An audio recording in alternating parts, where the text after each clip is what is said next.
Good evening. Happy Tuesday, y'all.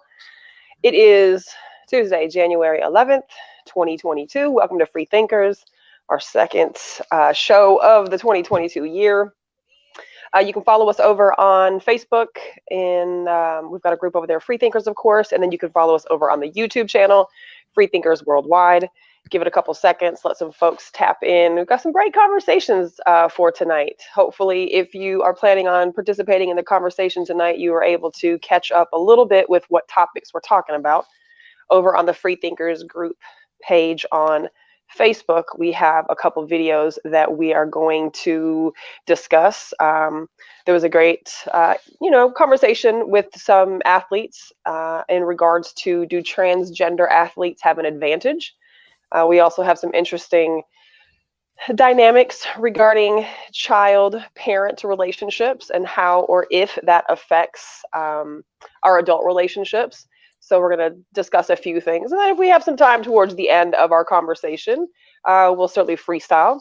But please join us tonight. If you're going to get into the conversation on the Free Thinkers group page, there is a StreamYard link. You do need to copy, paste, or click on the StreamYard link. It changes every single week. So if you click on that link, it will bring you into the panel. If you are not interested in being on the panel, but you do just want to watch and support us, we greatly appreciate that too. You can find us on both of our channels. Comments on my page, comments on the YouTube channel, and comments on the Free Thinkers channel are going to show up in our comment section. So we should be able to follow comments. Both Q and I have our personal pages open too. So we will try to stay on top of comments posted because we do get a lot of love in the comment section. So appreciate those who engage with us over there. As always, adult warning, language warning. You know, we do talk about adult topics. Certainly tonight, talking about child and parent relationships dynamics could, be a sensitive conversation, as is talking about transgender athletes in sports. Everybody has their own feelings about that. So keep in mind, we certainly mean no disrespect on any front, but these are just open, honest conversations that we have that need to be had. So we're going to get some conversation going here. And with that being said, I guess that's probably the shortest introduction, but I probably don't need to say a whole heck of a lot more. Did I miss anything, Q? Do you have anything to add to this intro here? No. Did you mention like and subscribe to the page? I did mention those, but definitely follow us over on the YouTube channel because we are trying to get all of our stuff, moved over to YouTube.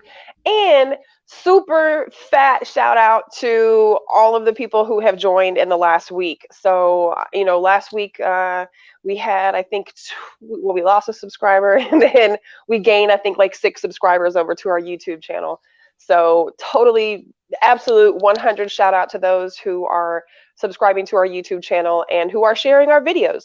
Obviously you don't have to, but that is the way to help us grow, is to share the page. So engage with us over on YouTube, engage with us here, obviously on Facebook, but always share, always like, and, tell your friends about us. This is, I realize some people are missing our in-person meetings that we used to have prior to COVID, but it's going to be a while before we go back to some of the in-persons. We have talked about that a couple times, and it's like, I think every time maybe we think about it, the numbers go back up. Everybody's like, okay, we'll just wait on that for a little bit.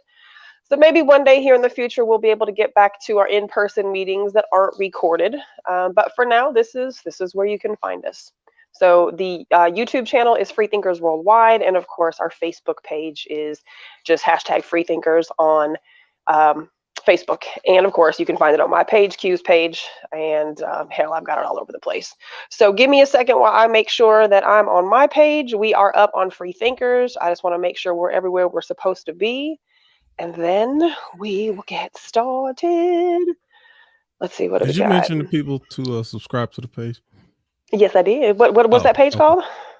Free Thinkers Worldwide. Free Thinkers Worldwide. I was thinking, I got this idea in LA. We need to have a subscription party. Oh, what's a subscription party? It's like in person? Later down the road in person. Okay. But even before that, it's going to be a party, exactly for that reason, for people to like and subscribe. And we Okay. will, almost like when I was on the radio, how you do a fundraiser, and we say, hey, we're gonna tell a joke for the next 5 subscriptions. We just need to keep getting people to like, subscribe, participate in the page. It was a guy. I was downtown. I just came from the Lakers game, and I'd already had hot dog in my hand, stuff like that. And he was selling something. He was like, hey, and I'm sitting up here like, I got like, hey, I already got a hot dog in my hand. And Right. but You he was finna like, hustle no, me for no, no no. I more. just wanted you to check me out sometime. I want you to subscribe to my page. That's all he was doing. He's like, I don't care about the food. I want you to check out my page and subscribe to it. Okay. Like, for sure. Well, so Right. right then and there, then that's what that can add to a person's business long time. That doesn't even cost you money. Yeah, And absolutely. sometimes there's a lot of people who are willing, and people who do mess with us, but they just lazy, or if it's not the first thing in front of your mind, you be like, oh yeah, I do it. Just like Nikki, simple example. It took me, one of the co-founding people with Freethinkers, probably about a month before I subscribed to the page. I I'm know. like, yeah, I'll do it. And then, it's like, yeah, oh yeah, I'm gonna do it. And I was like, oh shoot, I haven't even done it yet. And until we actually came on, start coming on YouTube, and then it's like, oh, let me go ahead and so I don't think it's people intentionally like, no, I don't want to mess with you. It's just Right. And I wouldn't think so. Let's take this 15 seconds. Let's go ahead and do it. So we can find an interesting way to, maybe we might get on StreamYard and do like a marathon, to where we stay on and we keep talking until we get 100 subscribers. That'll be tight. Wow. Or we could do something kind of like, I don't know, maybe kind of, but not kind of like 21 questions, where people ask us questions, and like if you subscribe, then you can ask us whatever question you want. We can do a variety of things. Like, we're not getting like off. Truth or Dare type shit or something. All of this stuff. We're not getting off until we hit 100. And then we may, find another way to do something like that later. We might, hit up people directly. Hit up some of the freethinkers from the Facebook page directly. Hey, how you doing? Good to see you. Have you subscribed to our YouTube page? Well, we got you. I don't want to beat people over the head, but at the same time, yeah. And I don't, like I said, I don't think it's intentional. I just think people haven't got around to it.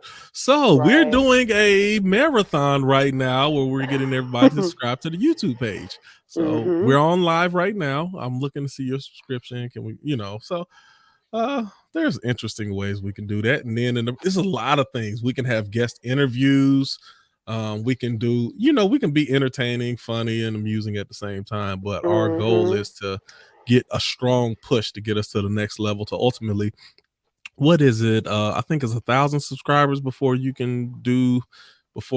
allowed to do other things on YouTube. Is that right? I think 1,000 subscribers is the number. Yeah, I think so. We can start with 100, and then on different bases we can do a push, and then after that, then we can get those people to reach out to other people. There's ways to do it. And my thing with YouTube is, even if you don't really use YouTube very much, it's literally just as simple as going to our page, hitting subscribe, turning on the notifications. And really, that's all you ever have to do, and then when we set up our meetings on the YouTube channel, it'll automatically send you a notice. Now, obviously, you don't have to watch it, but you could always put it in the background and hit play and walk away if you don't want to listen to our conversation. But, this month, actually, January, we celebrate our 5th year as Freethinkers. Really? Yeah, we're 5 years, man. It's 5 years. And with that being said, additionally, like, for people who know me, by this time, this is what I do. Right. This ain't no fly by night thing. I've been doing this for a while. We're gonna be doing this for a while. Yeah. So go ahead and support me in my future endeavors. Please. Because we reciprocate, and we have such a cool podcast family community, and we would like to grow this. At the end of the day, we don't know what's going to happen with all of this COVID shit, right? So it's like, this is this the one meta medium. stuff. There's that too, but this is the one medium that we have where we can all engage, we can all have some good conversation. I know for a fact we talk about shit that most people don't want to talk about. We come completely raw and transparent with it. And every Tuesday night, I still get somebody who will hit me up and be like, man, I needed to hear what y'all said tonight. So we know the love is there. We know what we're doing is a positive thing. We know what we're doing. That Nikki will be permanently banned one of these days. No, don't put that out there. Don't manifest that into my life. It seems inevitable. Man, when I got out of jail last? Well, let's see. We had show Tuesday, so I think it was like 1 a.m. Tuesday night is when I got out of jail, and I was like, at first I was kind of like whiplash, right? Like I was like, shit, I don't want to say anything, and then I kind of went like a little bit ham for like a day with some shit, and then I was like, okay, I said all I had to say. let me not get kicked out of Facebook again. But it's interesting how many people have posted different warnings that they're getting. Like a friend of mine posted a warning from Facebook. He didn't get sent to Facebook jail. He's a hella repeat offender too. But he didn't go to Facebook jail, but they gave him some warning that said something like, for the next 56 days, like your posts are going to be pushed to the bottom of, no, you're being pushed to the bottom of the feed. And I was like, what is that shit? And I told you like a couple months back, Matt had posted some Ghetto Boys lyrics, and it was just typed lyrics, like, and I don't remember what it was that he said, but Facebook picked it up as violent or bullying behavior, and they didn't like put him in jail or anything, but they limited his ability to post live. And I'm like, I've never had any slap on the wrist other than you're going to jail. We're going to, limit your ability to get on this thing. So, I mean, on one hand, I certainly am not the one to pander to the fucking system. But at the same time, this is our medium, and this is how we engage with our people. And I do love this, and this is my passion. And we wouldn't be doing this every Tuesday night for literally the last 5 years as free thinkers, if this wasn't something that we were super passionate about. So, of course, we appreciate everybody who does follow us. I think we're up to 458 members on our Facebook page. Like I said, we're up to 32-ish on our YouTube channel, and it's all good. I mean, it's a slow build, but just hit the share button, hit the like button. And this is your first step to being a real free thinker. This is your first step to like being it because you like it, not because you see it on Coachella or some mainstream thing where you feel comfortable liking stuff because everybody else likes it. Right. But at that same point, if you liking every damn thing else, then go on ahead over there and like our shit too. Why you want to your journey to be a free thinker like this as well? Like ours too. And we are going to get some t-shirts. We are going to get some hoodies. I know I've been talking about it for a while, but money been funny, Yeah. But it is definitely time.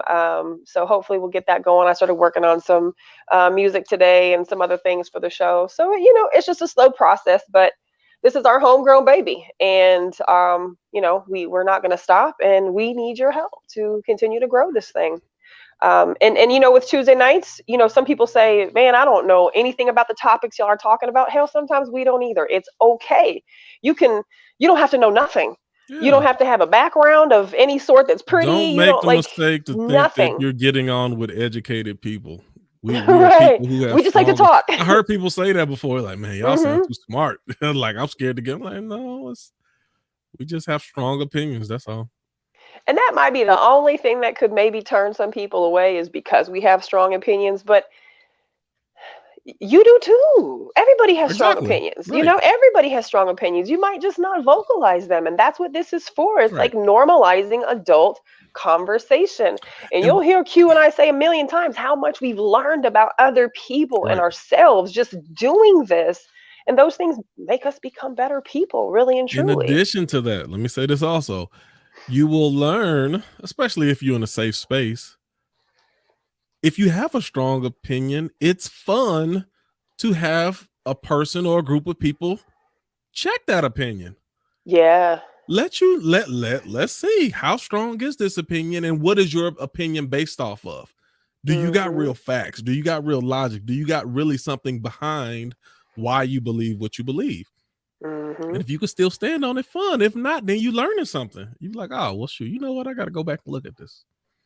And our goal is so never much to put stuff people that out. I've done. No, like so much stuff that I've done, even people that I've, went back and forth with.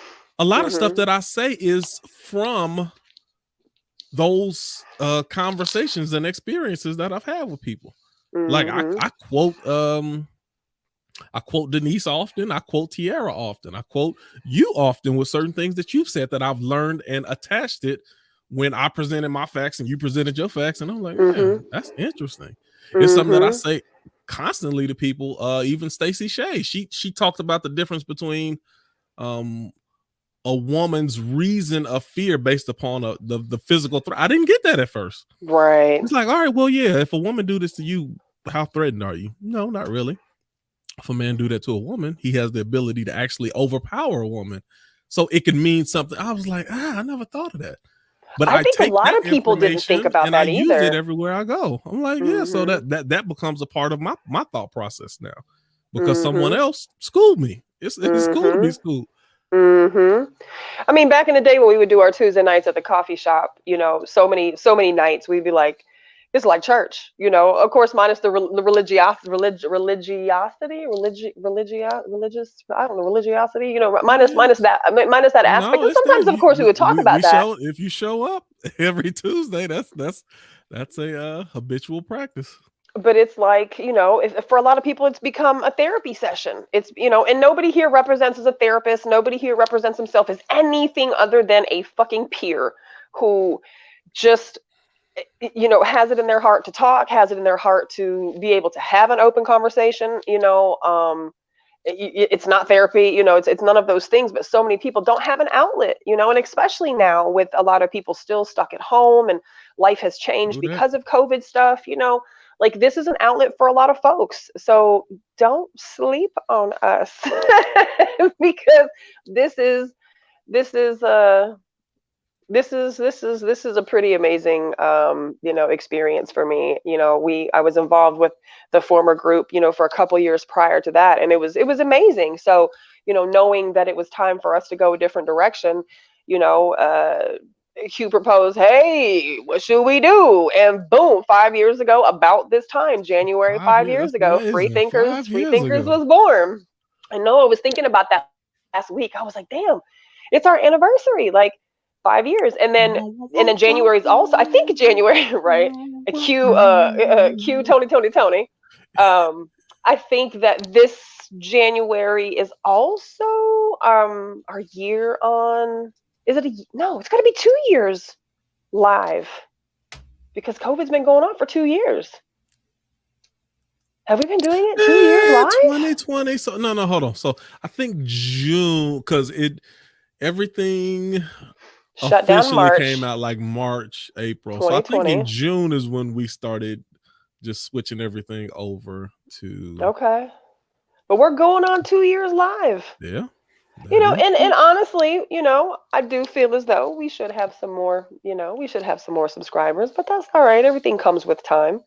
And I realize that, with algorithms. You want the roots to grow deep first before you want them to grow high. True that.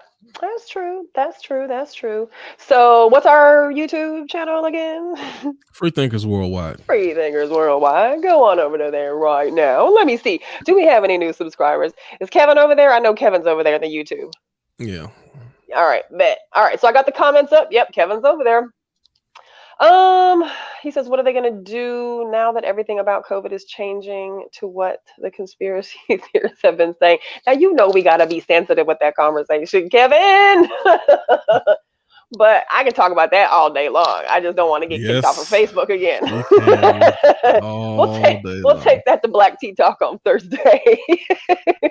Yeah, or that will be one of our Freethinkers in-person conversations, But if you really want it, you can come for me any day and we can have that conversation. I just don't like to personally use Freethinkers as my sounding board for that particular topic because I've noticed it's driven some people away. And that also is not necessarily my problem, but I'm trying to be inclusive to our guests, as opposed to, exclusive, and, making people feel Yeah. like this is not a comfortable place to be. I'm just very strong about how I feel and believe, and if you don't know that by now, I don't know where you've been. So all Maybe right, so you let should me create an additional conspiracy group, like man people who more radical than you, like go far, far, no, I follow them far, on YouTube. far. That's what I do. I do my job. I follow them on YouTube. I engage with them on YouTube. I engage with them. I've got a whole little network on Instagram. Um, Speaking of which, you can follow us on Instagram too. Q's got to build up his Instagram page because Oh, well, yeah, I get to that. Look, it's nothing.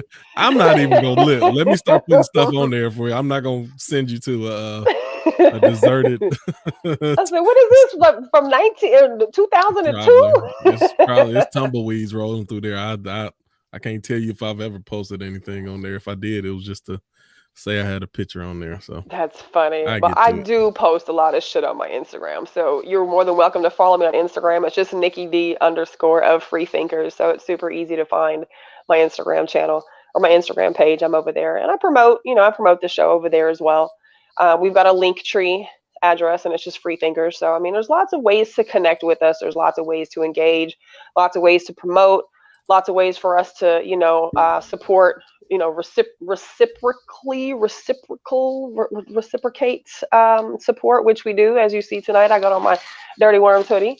So feel free to send us, swag, because we will definitely represent your shit And too. that's another thing that we can do as well. So you give me more ideas. Just subscription for a subscription. Yeah, Come mess straight up. with us. Hit up our subscription. We're gonna subscribe to you. Yeah, like What's for like. Max say? You F with me, I F with you. I F And with that's why I those who got F my with hoodie me. on. That's why I put on And my that's hoodie. I where said it's the at. first So person it's who like, talks shit yo, about this hoodie, I'm gonna be like, look, fuck with who fuck with you. That's what we yeah, doing in 2022, that's what it Period. is. That's just what it is. So you ready to get started with our conversation tonight? Yeah, I'm ready. All right. So we're We gonna almost talk 30 minutes in. about we're going to get into the relationship dynamic first. And so I'm going to pop up here a post that was in the group page that I've reposted. And it really kind of spurred off this conversation. And there's some comments in the comment section, obviously. But it basically says, or here, you read it. You go ahead and read it. Now you're gonna put me on the spot. I don't read that well. Women often tell each other, watch how a man. Oh, okay. That's not her initial one, is it? Well, that is the actual post. Ivory just has her caption above it. But yeah, that's what she was sharing to the page. Okay, I got you. Okay, women often tell each other, watch how a man treats his mom to see how he'll treat you. Does this apply in reverse? Ladies, should we use how you talk about /view/think of your father as a measurement of how you'll treat us? Absolutely. I've been on that for a long time. I pay huge attention to that. Any relationship, I pay attention to a couple things, at least two, maybe three. But number one, I pay attention to the relationship that a woman has with her father. Number two, if she doesn't have a relationship or the relationship she wants to have with her father, I pay attention to how she views the importance of her relationship with her father. So for a person to be like, I don't know where he at, I don't care, I don't need him. That kind of strikes a nerve with you a little bit. That absolutely strikes a nerve with me. Now, there's women that I've known and I've dated, they haven't had a great relationship with their father, but they seek to have a better relationship. They still hold him in high regard. They still those are important to me. Very important. Just number one, your relationship, and number two, your mindset about the importance of a relationship with your father. Are you still looking to build it? Do you hold them in high regard? All of that, that is super important. I can't even tell you how important that is. How do you respect them? Even if you don't have the greatest relationship, do you talk down on them publicly? Right. Do you speak against him? Do you talk about everything he didn't do right for you? Or do you still, there's people I know, I can look from my viewpoint and be like, he looks like he should be doing better. But don't let me say that about them. They still hold them in high regard. That's important to me. That's important to me. Have you seen that in women where it was a turnoff, where like you literally could pick it out that like, okay, she probably doesn't have a dad, or he bailed on her. Like, was Yes. it very obvious in her, Yes. like her And I'll energy, say her even vibe? furthermore, a lot of things that women say, even their viewpoint relationally, a lot of time let me know. Like TK Kirkland, I say this often, who raised you? That's his tagline. That yeah, I be looking like, who raised you? Yeah, where was your daddy didn't put you up on game? Because you like totally lost when it comes to relationships and what you think men like and don't like. Number one, it don't seem like you had strong male presence in your life. And if you did, they didn't teach you nothing.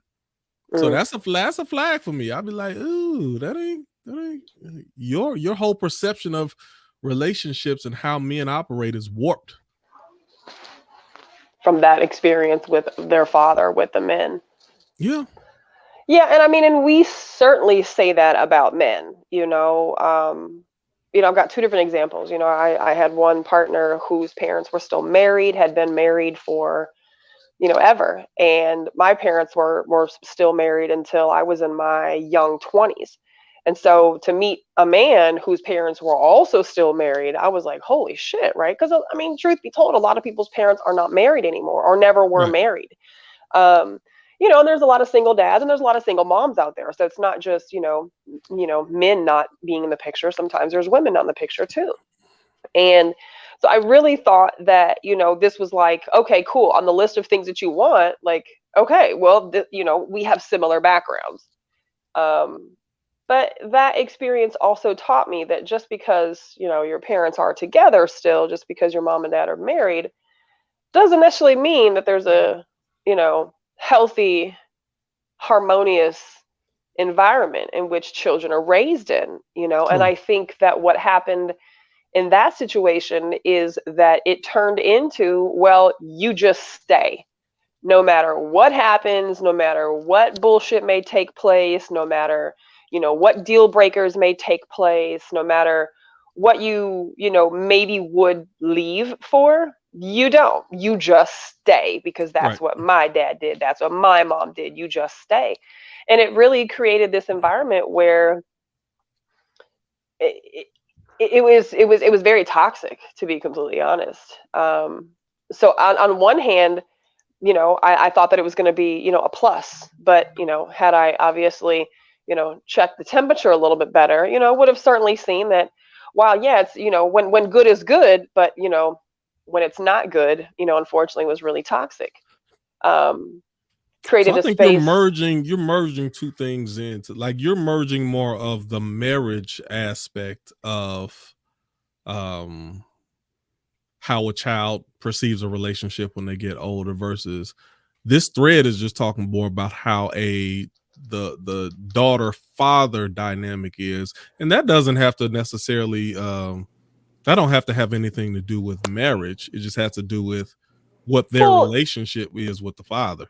But if you've grown up watching dysfunction, if you've grown up watching dad be disrespectful to mom, if you've grown up watching mom be disrespectful to dad, like if you grow up watching this, it becomes normalized. So even though you may have what looks like, a picture perfect, family situation, which would then mean that you're going to be a good partner because your parents were still together, it wasn't that.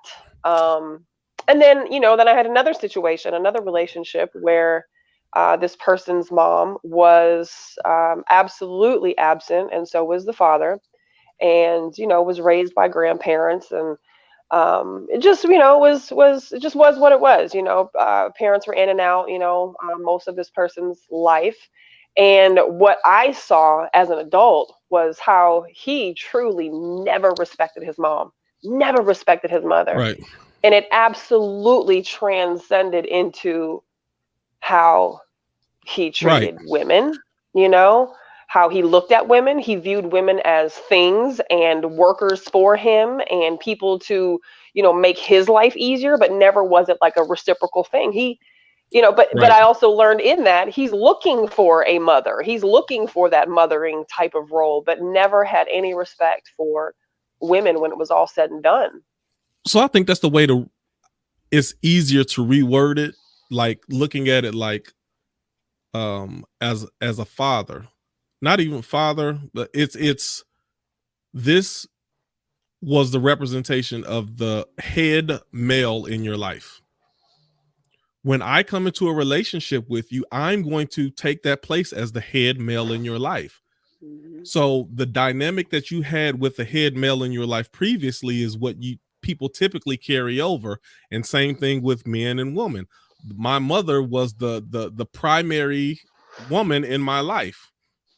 So when I get into a relationship, that person is going to take the role as the primary woman in my life.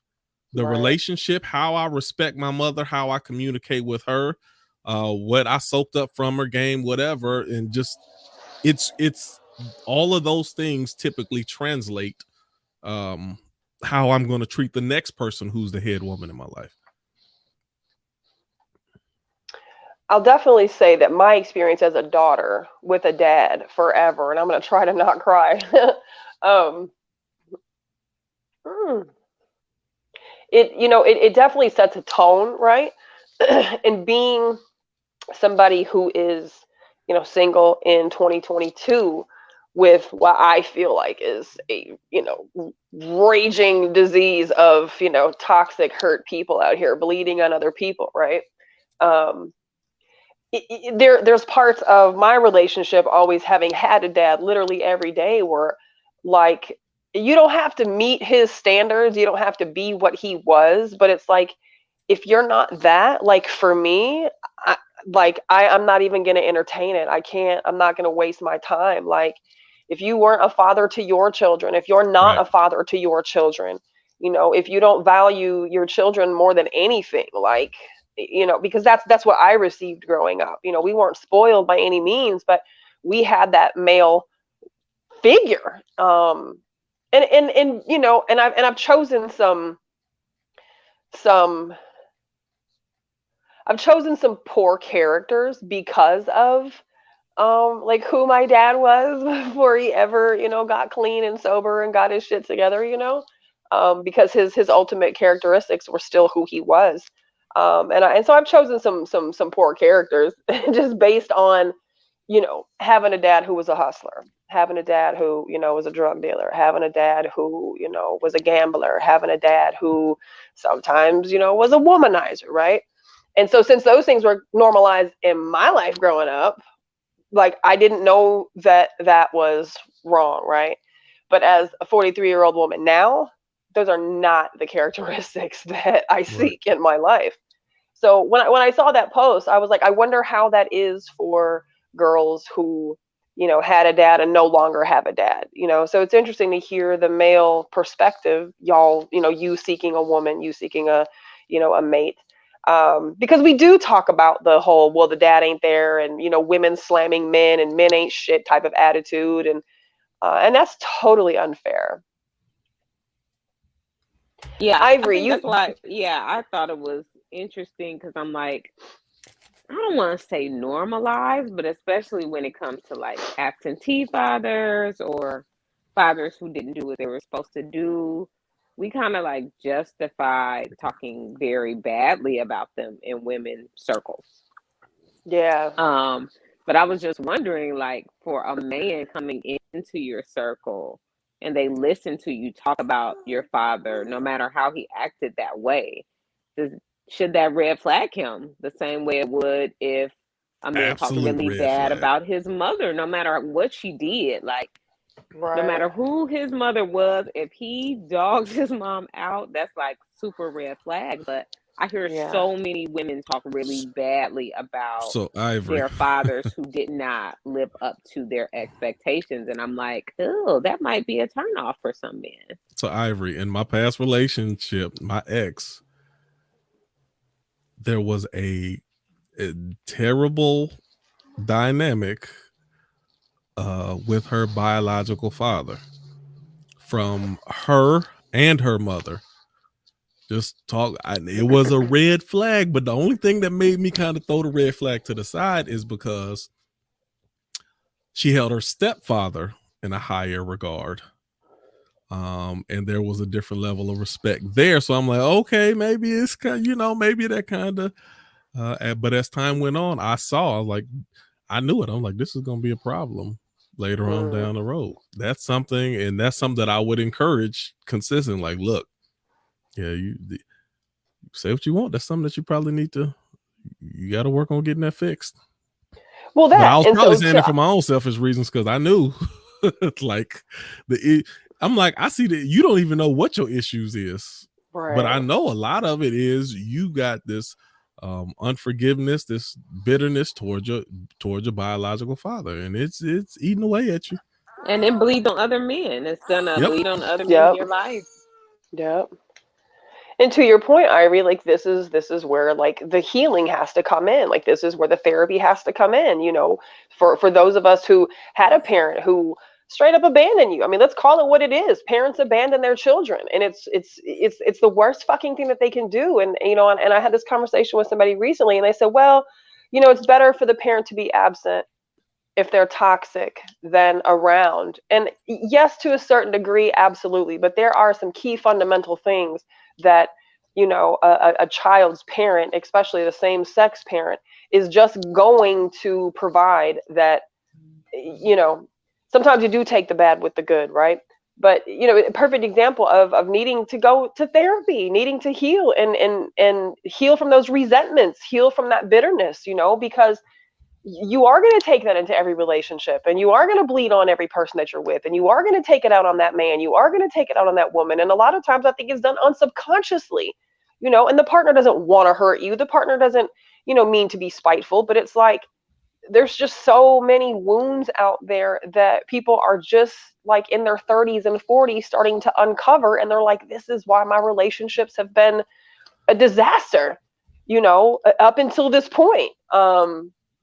And I think that it's super important to deal with abandonment issues, because those issues are going to they're going to surface in every relationship, especially the male to female relationship, if your dad bailed on you or if your mom bailed on you. And Stokely, jump in. Go ahead, Ivory. Stokely, jump in real quick. What you thinking? You're muted. There we go. Good evening, y'all. Hey. I'm listening to y'all. I grew up blessed to have grown up with both parents until I was 17, I guess. Then my parents decided to get a divorce, and but it was crazy because I saw, as I got older and went to college, and saw how I was more like my mother in the sense of the caring, nurturing person. Whereas at my dad, he's from West Philadelphia, a little rough around the edges, but he was a good dude. But I don't know I took towards him as much as I did my mom again. And in my life now, growing up into this point now, it's like my sister told me this years ago: you're going to find somebody just like mama. And guess what I did? Found somebody just like my mom. And she's my wife, but she's just like my mother. Caring, nurturing, she'll listen, which is a good thing. And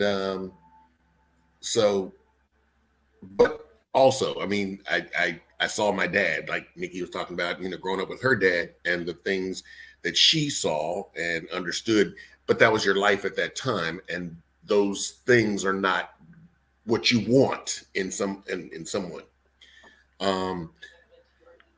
But yeah, I mean, you have these things that you grow up with, and sometimes they, you pick up characteristics, and sometimes you choose to leave those characteristics outside of what your life is going to be. if that makes any sense. Listening to you guys and no, all of that. Yeah, no. Ivory, What I was gonna did you say, almost drop my nephew? we're on the She ain't finna drop that baby for nothing. I don't know. You jerked real quick. I'm like, oh, what was that? No, I didn't drop my baby. Cut that out, sir. Anyway, so I was gonna say, and mothers have a huge responsibility in this. When you were just talking earlier, Quentin, and you saying this is like a daughter mother problem, is because I think, and I don't know if it was just old school or just how certain people operate. It's like no matter what your dad's doing, not doing, whatever, I'm going to teach you a certain level of respect for that man just because that's your dad. Like, outside of, okay, maybe he's not doing everything perfect. Maybe we didn't make it. Maybe we got divorced. Maybe we're not together anymore. But you're going to respect your dad. You're going to love your dad. You're going to speak well of your dad. You're going to speak highly of your dad. Instead, I think a lot of mothers go to the bashing route, and then you don't realize you are actually stunning your children's prospects for mating later by making them bitter about their parent. When you could have given them a different route, like really just kind of like swallowed your own pride. Yeah, he a buster, but like they don't need to know all of that. Like, and not only, and it's in that's why I was trying to differentiate the two.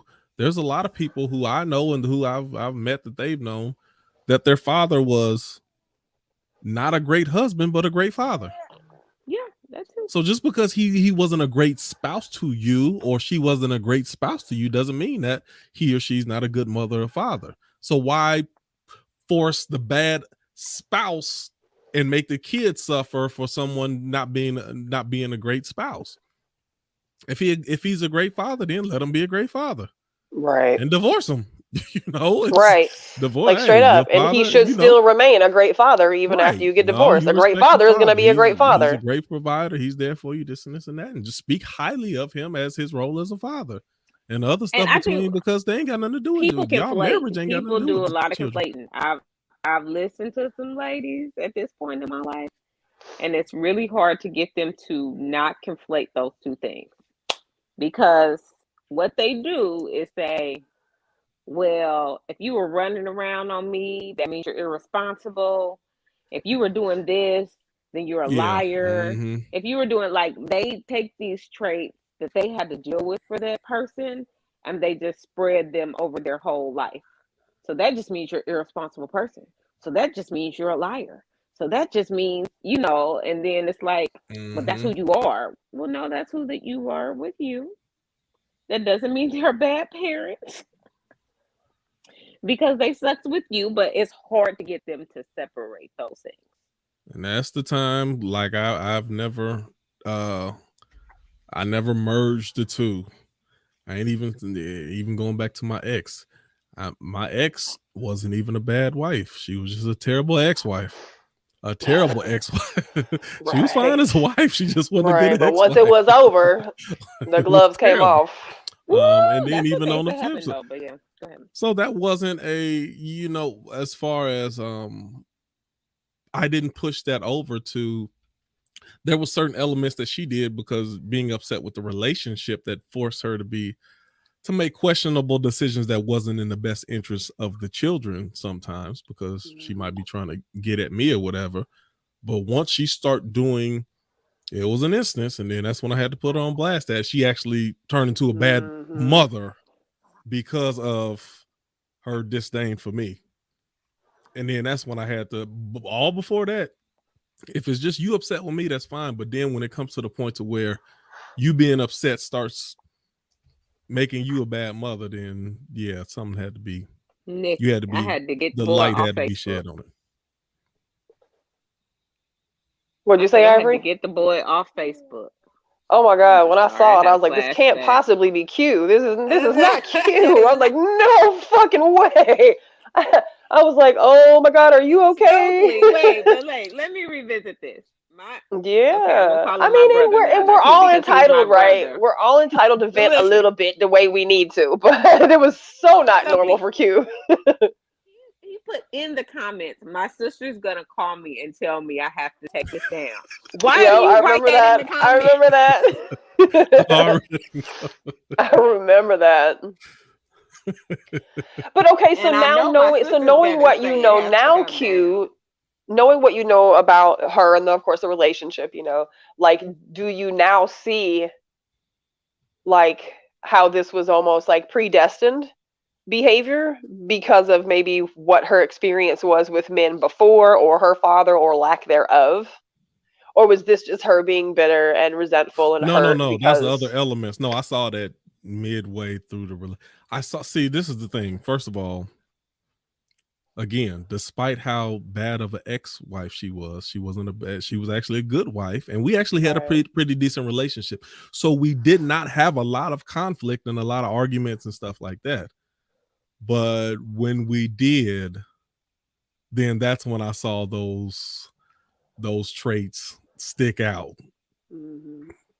To where, you know, it's well, no, ain't no man gonna tell me what to do. It's like, you know, don't project how you could see. I could see certain elements of that coming out, but like I say, it was so far and few in between, and because I'm such a nonchalant person and I don't put a lot of expectations and demands on people, it just wasn't a reason for that conflict to happen often. And we all had dads, so unfortunately there's not anybody, you know, on the panel to ask this question to, maybe to really give, you know, their honest feedback. But I'm curious as to, like, you know, boys that didn't have fathers growing up, like, at what point do you realize, shit, like, how do I become a man? How do I learn man things? Like, how am I supposed to know how to even treat a woman? Because I don't see one treat my mom. Like, you know, like, and this is honestly one of the conundrums that I'm in right now, you know, and have been for quite some time, is I'd rather my children have absolutely, you know, I don't date, you know, I don't date, and I don't bring men around my children. There's a very few select number of my friends that I do, you know, hang out with that my kids are very well aware of.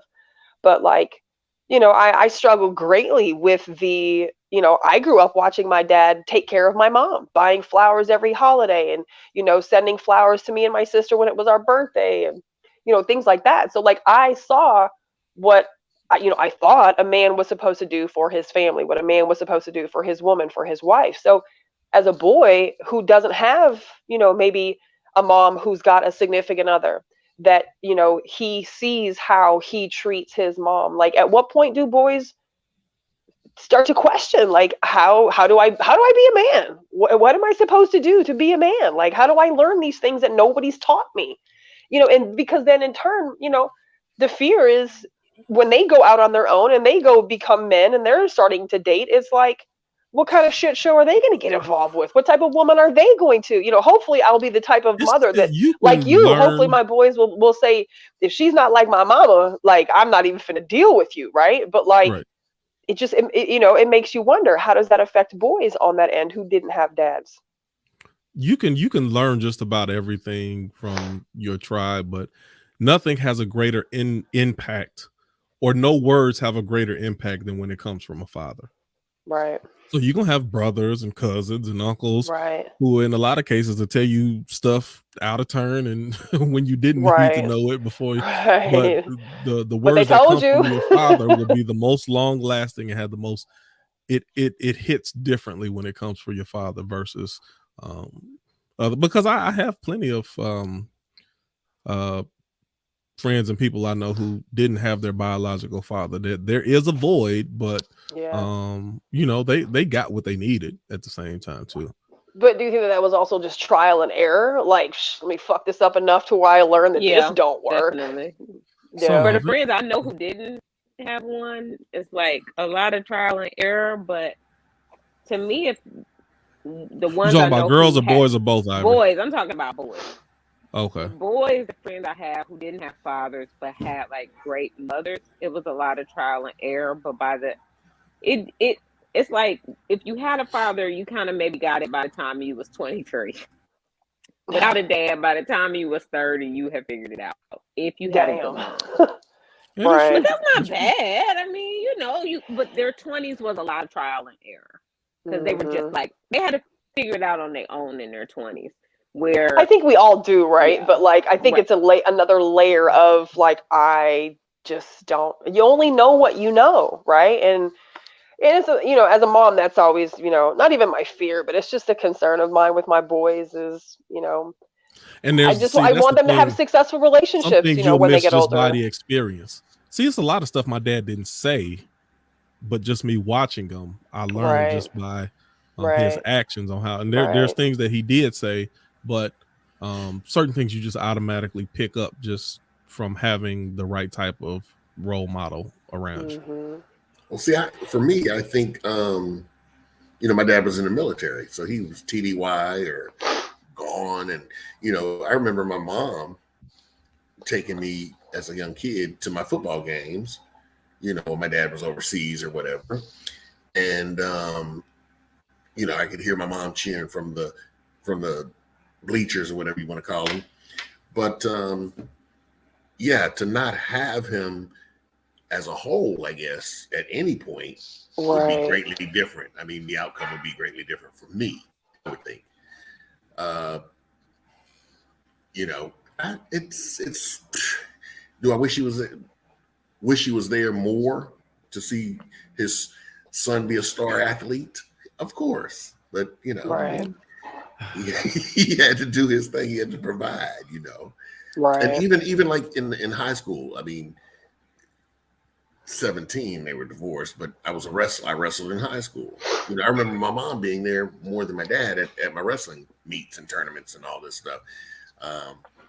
But yeah, it's one of those things. I think boys are going to pick up these things along the way. Hopefully good things that will make them good people and good men down the road. But there's some guys that just don't want to get it. They just want to be free in what they are, and I don't know. It's funny to me. I don't think I wanted my parents to come to my stuff. It made me more nervous when they was around. Yeah. Now my grandfather was there at everything, so that's what's up. I mean, there was always somebody there, but he was there so much it didn't bother me as much him being there. But the few times that my mom would show up to something, I don't think I really wanted her there. It made me nervous. Really? Yeah, because she was a nervous person. Stuff like that. She would make me nervous. It would be silent. She was nervous. My baby. The only person I could hear was my mom screaming. Right. Right. But I mean, I don't know. We live, we learn, we grow up, we take the good traits, we look at some of the bad ones. Some of us pick up some of the bad habits and bad traits that we were, taught or we saw. I remember staying with my cousins, and their household was a disaster compared to ours. I was like, I was clutching my damn pearls at my uncle's house, like, oh shit, what the hell is going on? And Mom, Dad, come get me. I was nervous.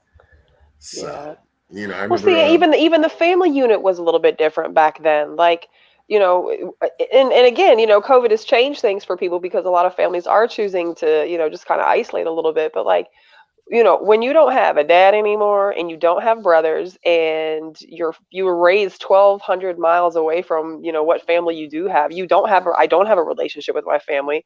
So my boys literally have almost no male relationship. And I could be one of those moms who just, jumps from man to man, right? To try to find me a good man to be my kid's daddy. But like, fuck that. I would rather my children be like, she struggled, she broke her ass, she went without. But what she did do was show us what, a good woman's supposed to look like. And like, that's all I can hope is that they get that, they might not get all the man's part, but, hopefully they get the. Let me go into this. So moving forward, how quickly would you inquire, like where in the hierarchy list of questions does that fall as far as asking a potential person that you're dating about their mother? Like how long is it before you ask about that? What if they don't mention them at all? Do you force the conversation? Do you kind of bring it up? Do you kind of like if a man doesn't talk about their mom? Yeah. Like, is Is that a red flag to you if they don't I feel speak about like them or if they about don't mention? Yeah, it is date today. 3, Yeah. a date 3, Right. we should be talking about some family stuff by date 3. And how specifically the mother? When are you gonna kind of like? I'm real roundabout. I don't ask direct questions. I just ask very subtle questions. Yeah, you know how to get answers. Yeah, I But I do. also feel like as a woman, you can also tell when a man has a good dad, when a man has a good mom by the things that he says and the way that he talks to you, the way that he communicates with you. Right. If I engage in conversation with the dude and he's cussing left and right, like that's a hell of Yes, a fucking turnoff. that is. I have a terrible mouth, right? And I do try to watch my mouth. But like if a man cusses with me on the phone, I'm like, that is so unattractive. Like you should have, I Especially in the feel dating like, phase, that yeah, I is feel like you should incorrect. have enough discipline to use other words. Like I think it's disrespectful. So I'm very old school in a lot of ways.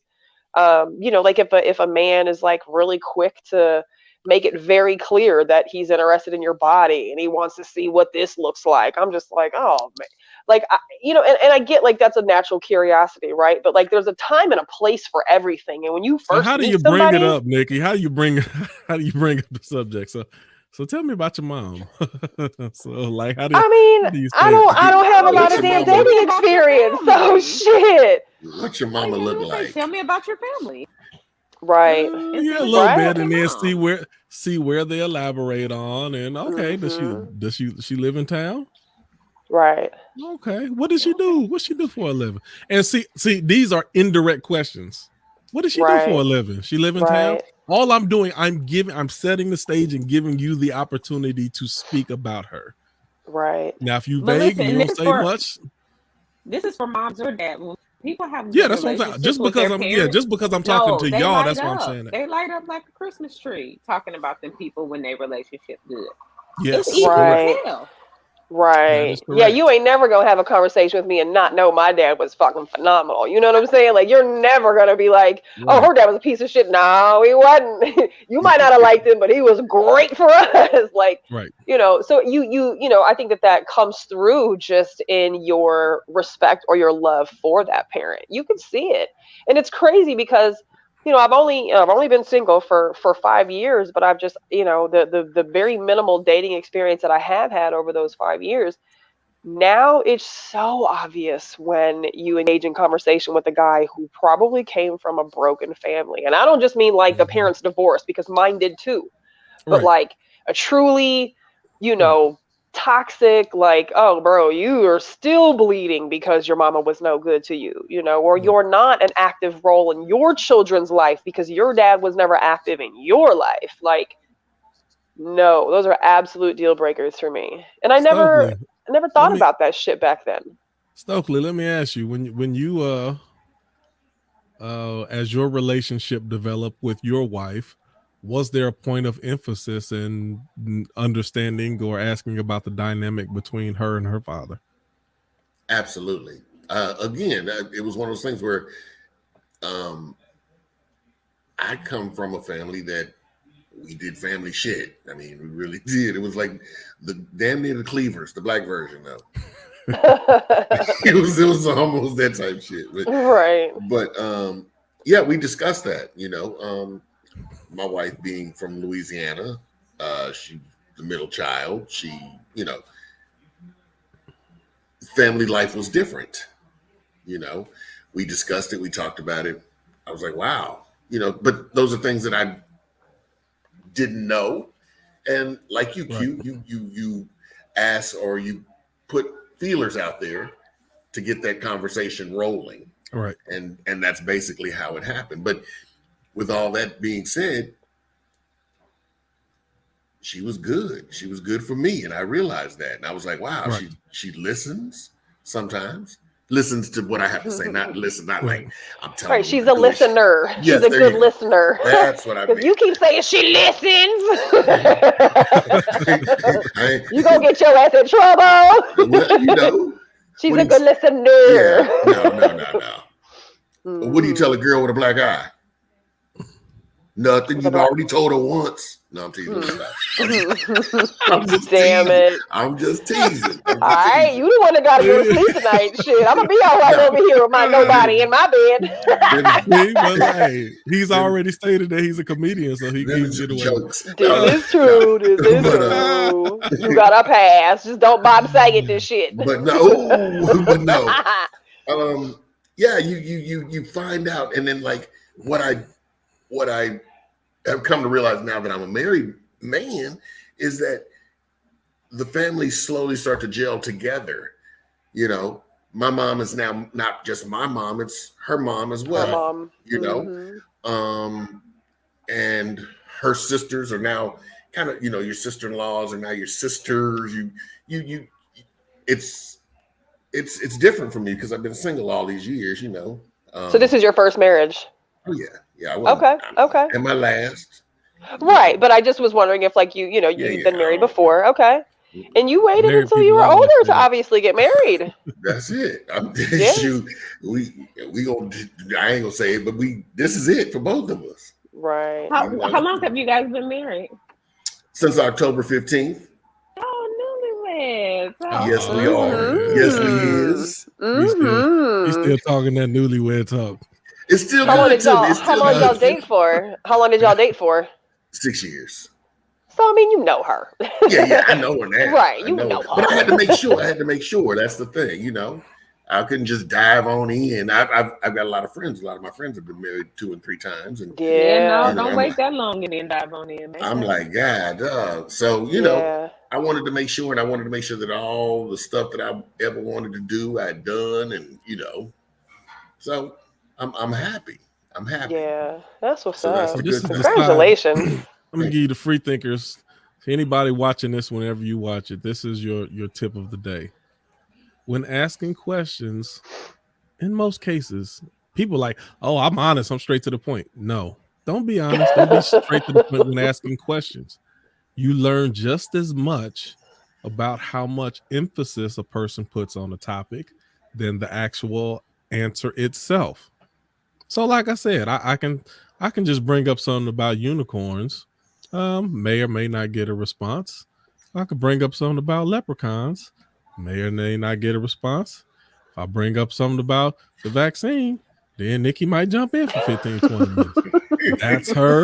That's where her interest is. Yeah. If I say something sideways about the church, then Ivory gonna jump on live all of a sudden when she wasn't even about to get on. If I start talking about 12-step program, then Nikki might talk for another 30 minutes. That's you. I didn't have to directly ask talk a about question. Some black stuff and some politics, and you got Stokely. You don't directly have to answer. You put the conversation in the air, and when a person grabs onto that conversation, it lets you know, number one, their interest level, and also where their passions are. Mm-hmm. Yep. So if you mention parents and somebody, I mention my mother often. I tell people how great they're. When people tell me how great I am in certain aspects, a lot of times, I got that from my mama.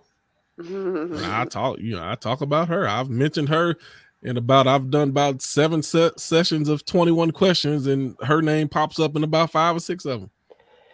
And as a woman, like, that is definitely a desirable thing to look for in a man. You want a man who can speak kindly and respectfully and have admiration for the woman that raised him. You know, like, that is definitely a good look. All right. Well, unfortunately, I guess it's time to pivot. Now we got to set some boundaries. Oh, wait. So we got a little video clip here, and I'm sure y'all have seen it on the interwebs. That was the Jim Jones. I didn't see it until you just showed me. You hadn't? I didn't even watch it. What is it? Oh my God. Okay, I'm finished. Let me put the little clip up. Hold on. Let me show you how cool we are. Just a minute. Oh, wait a minute. Hold on. My fingers are in the way. Okay, wait. Okay, here we go. All right, it's just like a couple seconds. I had to record it with my phone. My eyes, and there ain't even nothing to see. So, what did your mom tell you about sex when you were young? She told me everything about sex. Like what? My first condoms, shit like that. My mom told me how to kiss when I was younger. What did she tell you to do? She told me how to tongue kiss when I was younger. Like, what's the instructions? There wasn't no instructions. She showed me with her mouth. Like she kissed you? It's my mother. No, I'm just okay. My parents barely kissed me on the cheek. No, So my I mom just stopped she kissing showed me my how son to. on the She mouth. showed me how to tongue kiss when I was younger. Remember, my mom was 17. She's a baby. Look at all the babies that's having babies now, and look how they act with their babies. It's like they have a little sister or a little brother more than they had. Wow. I don't know. I said it explains a lot. If you ever used to It watch any does. of that Love and Hip Hop, and she was Them always two, fighting with Chrissy. I said that I never explains a watched it. lot. Now he did come Yeah. out yesterday, and You the better mom fix my did too. face. I know. When I saw it, I was like, is he really fucking saying I this said I on wanted to live cover my interview? eyes and then But both of them have come out and said, "Oh, it was just a joke." Like lies. Jim, It was not. there's That's no way incorrect. he was joking about that. He was way too smooth with that. He Like wasn't joking. No, He said with her not mouth. joking. I'm like, with He was her He not just joking. mouth. realized how bad it sounded after the fact. He didn't He realize was at the time, and then Mhm. and because then he tried to. You got to realize she was 17. She was a baby. I was like, Like, there's no justifying no, that. it Like, if is that was a not. dad and a daughter, people would lose their fucking And not only that, let's go minds. back. All right, she had you when she was 17. By the time she taught you how to tongue kiss, you was at least 13. So she was at least 30. And it's just there's no time when a child is an infant, a grown up. There's no time. Like there's no time where my tongue would ever enter I can't even get the words out Fuck now. Don't even no, say it. dude. Don't even say it because the thought of it is No. bad. Well, and to the flip side, Angela Yee made the comment that, her parents hardly ever even kissed her on her cheek. And I think there was an issue with that too. Like, and I'm not that's saying problem everybody too. has to be touchy-feely with their children. And I'm certainly not going to kiss my sons on their lips at this age. But when they're babies, of course, you kissing them all over their faces. But like, I have a friend, and she's definitely had some interpersonal struggles growing up, because she's like, my mom never hugged me. My mom never said she loved me. And so when she had a child, like, she definitely gave all the I love yous and all of the hugs and all of those things to her daughter. So I mean, you got one side where you've got basically incest happening over here with Jim Jones and his mama, and That then you've was got crazy. Angela Yee's situation where there's absolutely no affection. So what do both of those things translate into a relationship? A woman that's not affectionate, and a man who probably is going to end up having some real fucked up ideals about sex and women and what's acceptable. Like, that's disgusting. Let me be a free thinker, okay? Okay. Okay. So yeah, I just think there's that because that just threw me off. Even the thought about that threw me off. But Wow. just for I don't know, I can speak for me. It's I don't know, and I maybe that just don't work for everybody else. But there comes a time when you just know, as a parent, like I would kiss my son on the lips. Ain't no tongue. I kiss him Right. on the cheeks. I kiss him goodnight. We kiss each other Right. on the lips till maybe he was 3 or 4. Right. And it wasn't nothing said, but there just came a time to where we're gonna keep this on the cheek and forehead now. It's like it came to that point. He's not a baby like that anymore. Right. I remember my dad. I washed her up and I gave her showers, and I washed her up, and there just came a time where well, that's about it. I'm gonna ask, hey, did you wash up good? Did you get go ahead and get your butt in the shower. And then I'll have her mother, hey, check up periodically, make sure if she got any questions, or if there's any help that she need to get, or if whatever the case, that's at that point, that responsibility has been passed on, if at all. Right. But you just that makes sense though, because I remember my dad when I was a kid. I was probably 5 by the time he stopped kissing me But I remember my first day of school, he had given me a kiss on the lips, but I was getting out of the car, First day of school, I'm in kindergarten, so I'm 4 or 5 years old, I guess. My mother, the same thing. My mother, to this day, when I go home, I'll give her a kiss on the cheek or whatever. But, but Q, you're right. I think there comes a time, when you be like, okay, yeah, all right. We go, this is my son. I love him to death. Give him a kiss on the forehead, the cheek. Right. You know, give him some listen, dap y'all or whatever. being so nice right now. Y'all are being so nice. This lady was teaching this man how to. Well, see, that's where literally put her ain't tongue in his teaching mouth. No, listen. You trying to y'all, get your these are not son to even be the attracted to lines you of on the next affection. level. Like, this is not even about motherly son affection. This is about me No. teaching you how to do something sexual as your mother. So, I mean, I know what y'all trying to say, but y'all feel like playing in the daisies and like they over there in the that Jim trees. Jones clip was a little too much for the kid. It's too much for me to even. I was like, wow. So listen, He was so serious. I agree, and then he tried to backpedal a little bit to make it not seem as bad. And so, okay, so y'all, hold on. wait. This Let me is say the this, question. Quentin. No, Okay, let me go say ahead. this because I want to be fair, because I feel like sometimes we live in bubbles. Okay. And is that culturally acceptable somewhere else? No, that's not what I mean. No, I'm gonna go for no. No. That's not what I mean about living in bubbles. I mean that people who are uneducated, sometimes a little mental. You done seen this mama on TV. A lot of different things. That explains a lot. Their children are dealing with a lot growing up with them. And sometimes this stuff is cultural in a sense of poverty. I'm not saying all impoverished people do this type of stuff, but I'm saying there are some common denominators. There are some circles of poverty that these things are common in. I mean, what was it, Lil Boosie talking about getting his son a blowjob? A blowjob. Yeah. 13. Yep. You know, like these are things that happen in some of these kind of mentally ill, impoverished circles. And the way that he talked about it, you could tell it's not something he was ashamed of. Like, it's not something that's ever happened to any of his homeboys or friends or cousins. He was comfortable talking about it. So you know that there's a circle where it's okay. Because you would never said it out loud if it wasn't a circle where it's okay. Maybe you just grew up around your mama so much you just thought it was normal because that was you and your mama was I'm your telling you, there are circles where these types of things are happening. You know what circles those are, Ivory? Not abnormal. Those are generally circles where the person who is acting as a predator has also been a prey.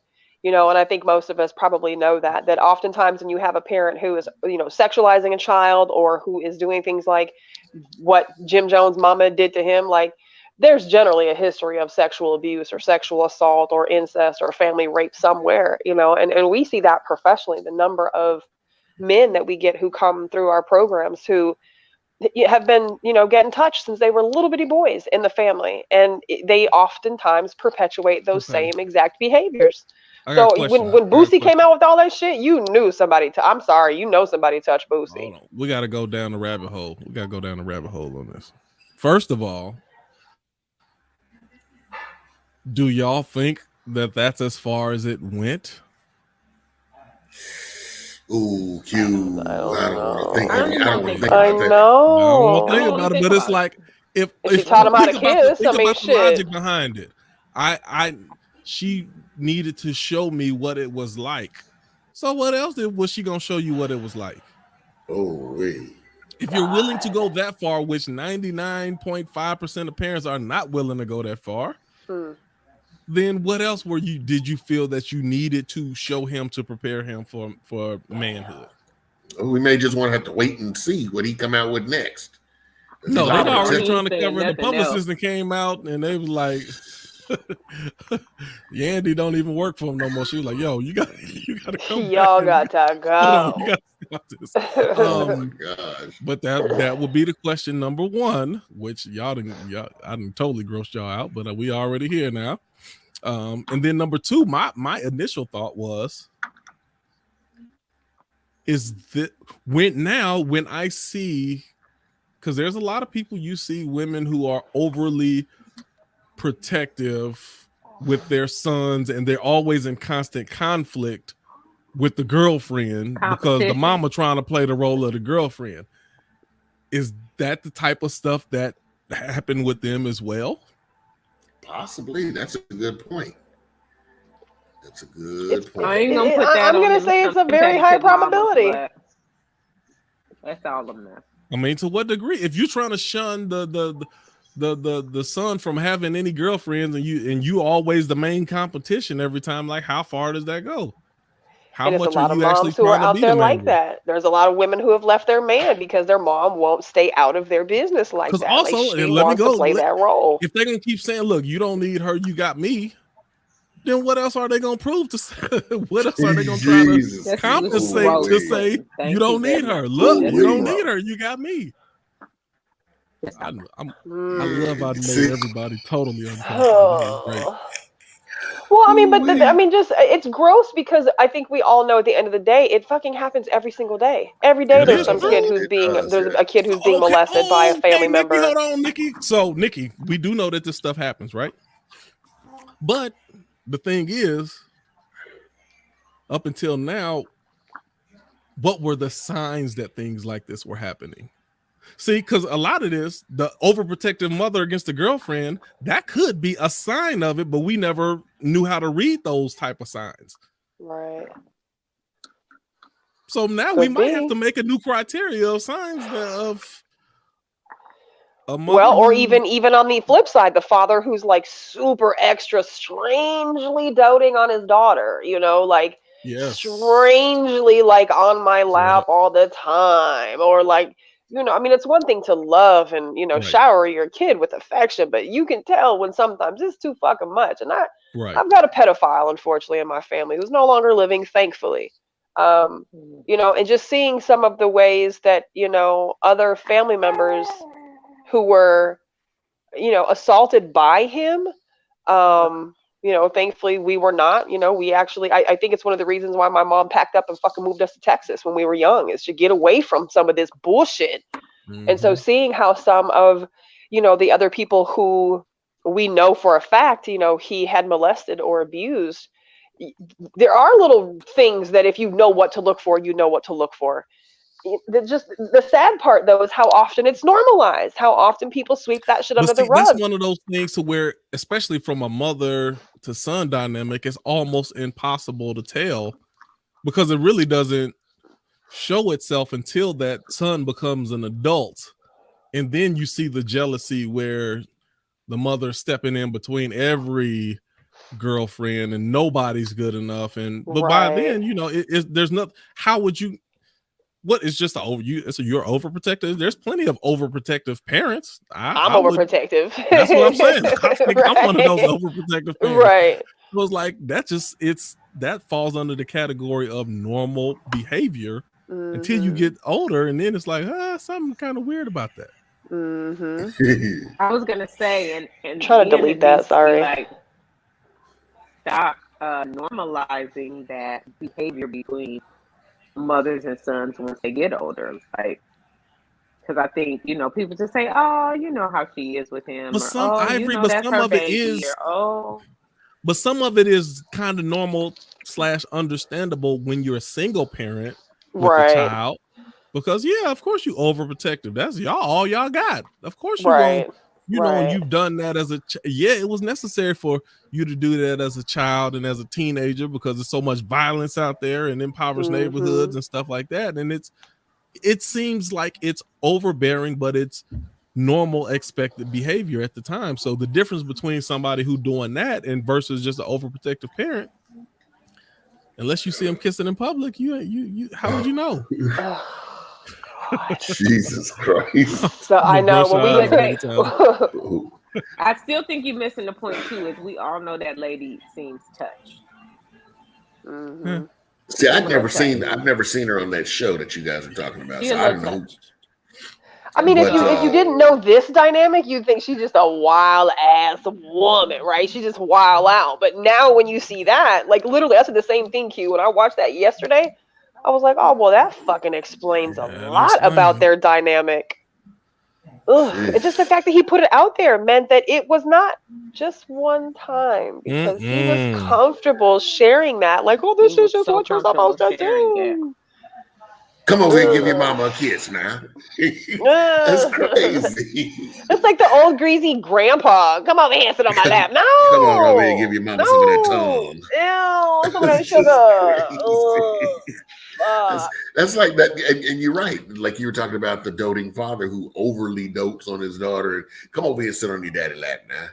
Trump and Ivanka. Oh, that's like, when I saw that, I was like, man.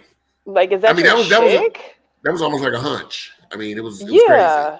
Yeah, that was super gross. Yeah, I wasn't even gonna post a response because I was like, it is irrelevant. We know that should happen. Oh, you saying a response that they tried to put out? Yeah, both of them did a different response, and I was just like, you can't undo that, bro. Like, so it'll be kind of interesting to see like how or if this follows him, like what comes of this, because one thing I definitely will say is even though we've swept a lot of stuff under the rug, people are, calling a spade, so I'll be curious they don't to talk see about like Joe any Budden, backlash. jacking off dogs no more. They kind of left that alone.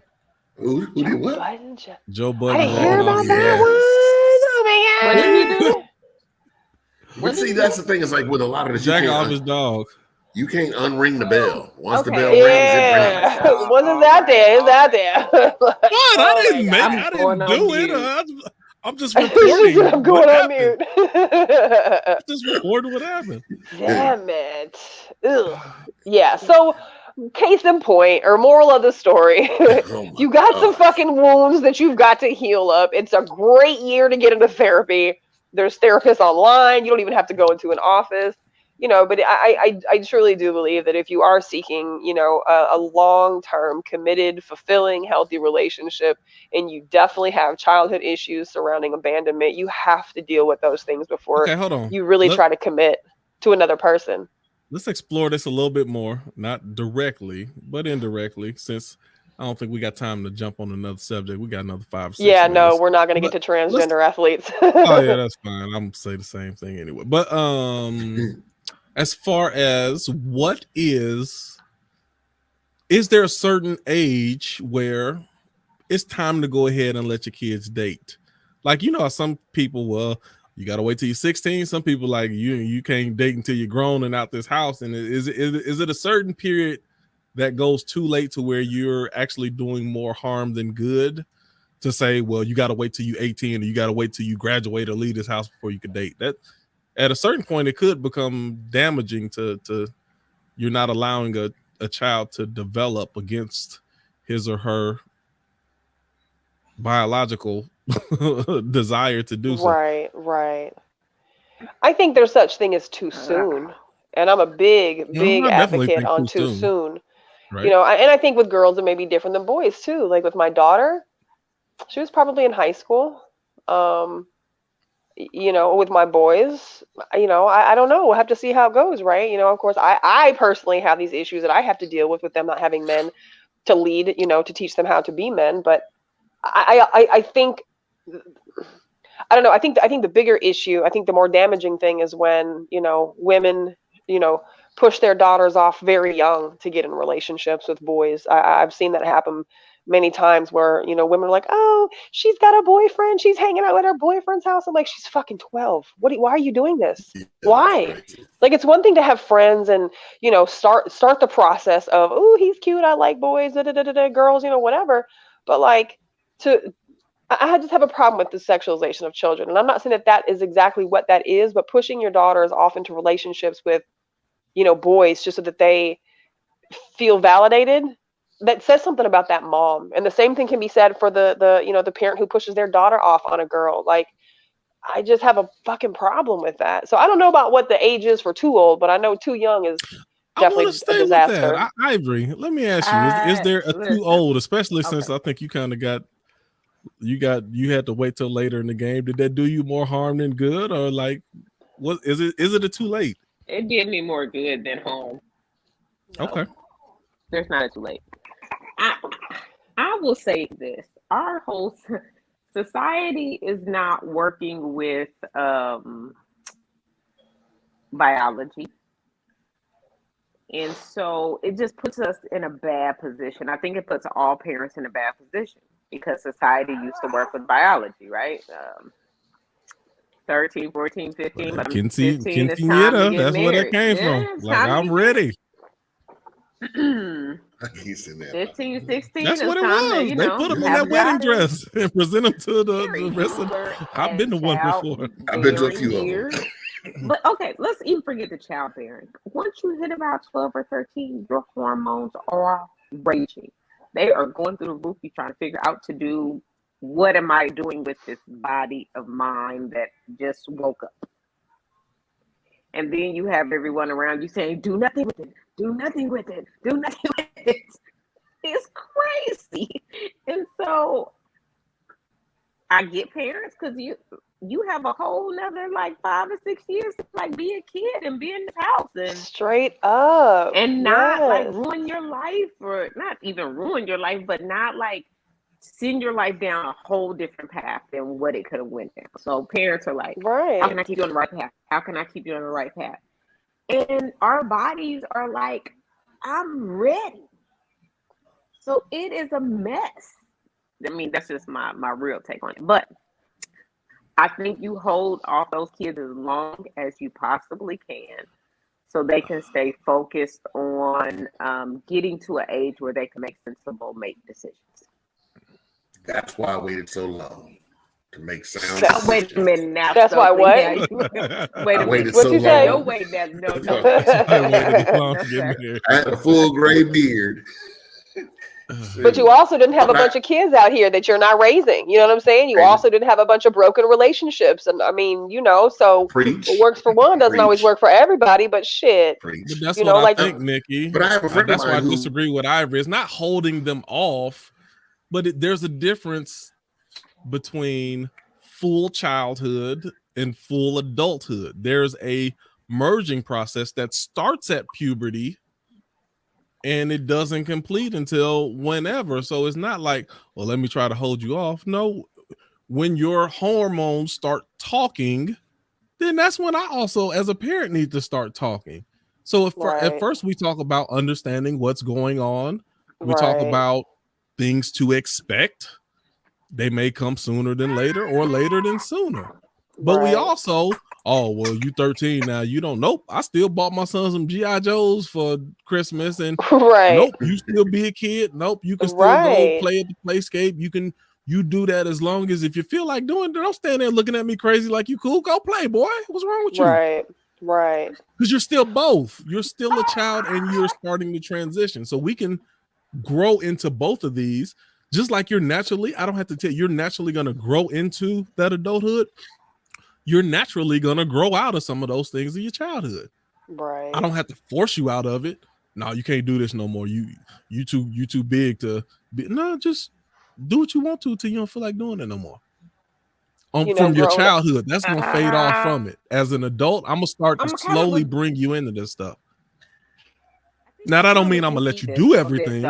But that don't mean I don't talk about it just because I ain't ready for you to grow up yet. It's two different things. No, we got to talk about it. Like and that's one of the downsides. Parents don't talk to their children. That don't mean I'm gonna let you date. Right. that don't mean it's still gonna. But I'm preparing you for it at the same time. Okay, maybe that's my point. No dating. I don't think. Yeah, no, I'm not saying you get to but date, not like allowing you to date. And I think it's different from. I think it's different for girls and boys. I think it is too different for boys and girls. Why girls are just, our society teaches us to, especially when we're young, to just please men. Like our value is in someone thinking we're pretty and liking us and us being able to please them. And it's not until we actually get older that we start to realize, hey, there's some stuff I like. It's some, but as a teenager, that's a really hard place for a girl. And you find girls just there's out so here much peer pressure. It has nothing to do with what they really like. But that's going back to what I'm saying about teaching someone what to expect even before that time comes. And it's also certain things to be just because I say, well, you can't have a boyfriend and you can't like that's not even correct to tell somebody they can't have a boyfriend or girlfriend. Right. You ain't got no control what they're doing when they're in school. Right. Now I can tell you can't accept or receive any phone calls until a certain age, or you can't go out on dates at a certain age. Right. But They what they can't do in come over school, here. You can't go over there you type ain't got shit. no. Like, I had my first girlfriend, I don't know, in the 5th grade or something like that. We didn't know what we was Boyfriend doing, like that, but they know that You was late. too. Late. 5th grade was late. Hold on, man. I think my first boyfriend was in 5th grade. I have a friend of mine in Austin who his younger sister was 12. And it was kind of crazy because we all lived in the same neighborhood, and her mother was kind of like pushing her towards the boy who liked her. Yep. At 12 years old. And like Nikki said, it was just kind of crazy. And I look back on it. By 13, she was pregnant. Damn. They're in their 40s now. They're late 40s now, and they're still married. They got married at like, I don't know, shoot, in their teens. Wow. But it was just crazy. Here she is 13 and had her first baby when she was 13. I was like, wow. But and everybody in the neighborhood was talking about her behind her back, you know, but of course. Yeah, a little fast self. And it wasn't that she was fast. I think it was just more about her mother. Yeah, her mother kind of just let it happen.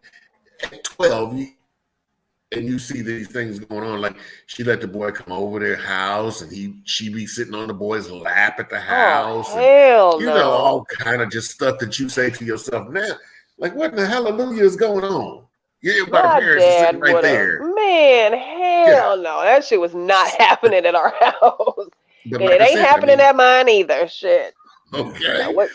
What you do outside of here, I can't control, but I damn sure I'm going to do my job to try to prepare you, hopefully prepare you, you know, for those experiences whenever those experiences do come up. And I can honestly say, you know, as a mom who's now got a 25-year-old daughter, like I see the fruits of the labor, right? Like it takes like your kid becoming an adult, you know, and of drinking age before you really see that, damn, the lessons that I put in play, or, you know, the way that I did things, you know, had a good result at the end of the day, because you know, we talk oftentimes about her friends and her friends' moms and just the shit that they went through in high school, and my daughter has no idea, you know, some of the traumas that her friends have gone through. And that's because that's what we did. You know, her dad and I were together, of course, raising her, you know, so she had mom and dad in the same house. She had my dad. She had my mom. I mean, she had plenty of people on top of her saying,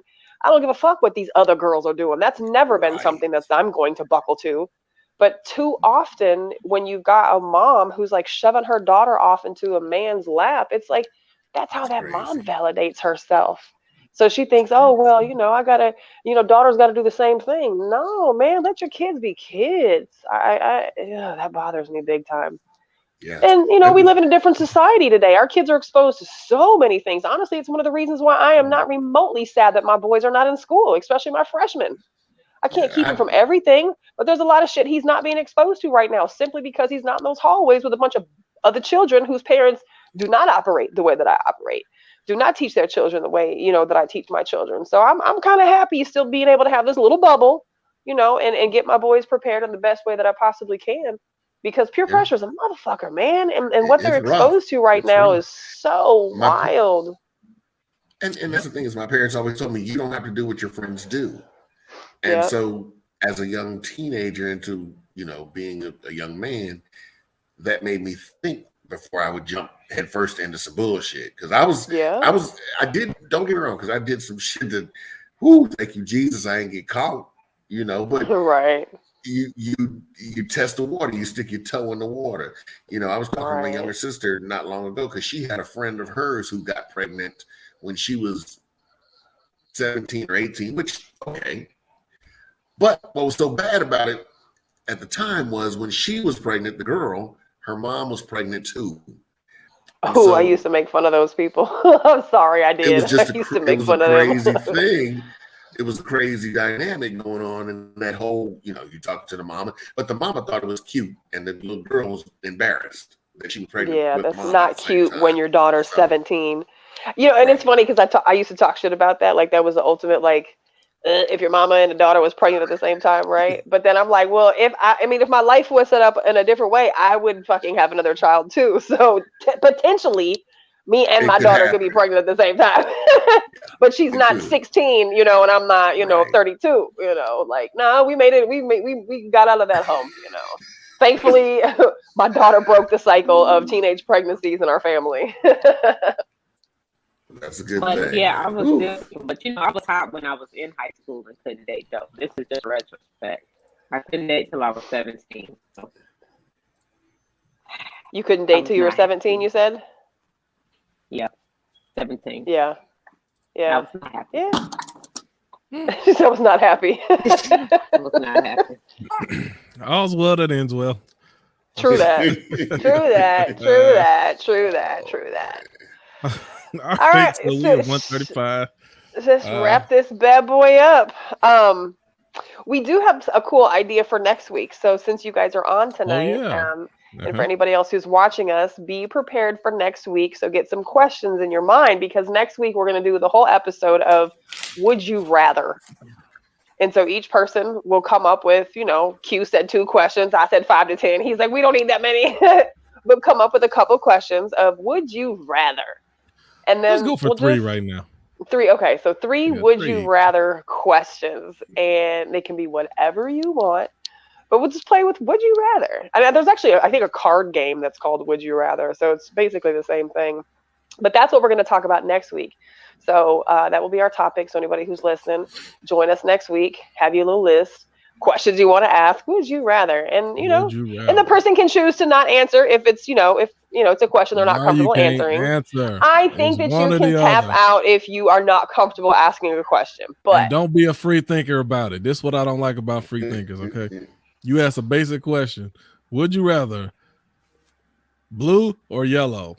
And then somebody be, well, when you really think about it, then it could just be green. And what shade of blue is it? Just answer the question. Right. I don't need everybody critiquing the question. Just answer the question and come up with your own question.